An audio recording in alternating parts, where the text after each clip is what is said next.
নির্বাচিত সরকার ছাড়া ঋণের নতুন করে কোনো অর্থ ছাড় করতে চায় না আন্তর্জাতিক মুদ্রা তহবিল আইএমএফ। সম্প্রতি এক বৈঠকে এমনই ইঙ্গিত দিয়েছে সংস্থাটি। কেন তারা নতুন কোনো অর্থ ছাড় করতে চায় না?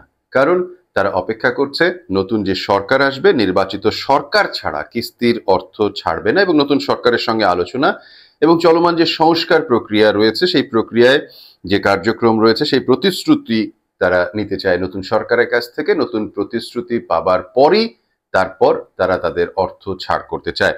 ঋণের এই ষষ্ঠ কিস্তি থেকে বাংলাদেশের প্রায় $80 কোটি পাওয়ার কথা ছিল, এবং সেই টাকাটি এই মুহূর্তে বাংলাদেশ পাচ্ছে না, কারণ আন্তর্জাতিক মুদ্রা তহবিল তারা সিদ্ধান্ত নিয়েছে নির্বাচনের পর নতুন সরকার যারা নির্বাচিত হবে তাদের সাথে তাদের আলাপ আলোচনা শেষ হবার পরই এই সিদ্ধান্তটি তারা নেবে।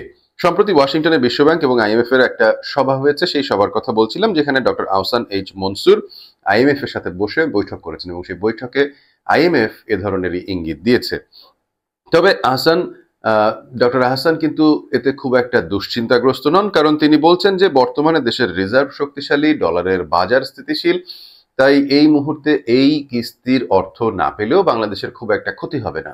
তবে মেসেজটা এখানে পরিষ্কার, সেটা হলো আইএমএফ চাইছে নির্বাচিত সরকার বাংলাদেশে দায়িত্ব গ্রহণ করার পরই তারা কিস্তির বাকি অর্থ ছাড় করতে চায়। অর্থাৎ নির্বাচনটা এই মুহূর্তে আসলে সারা বিশ্বের কাছে বাংলাদেশের জন্য অত্যন্ত গুরুত্বপূর্ণ।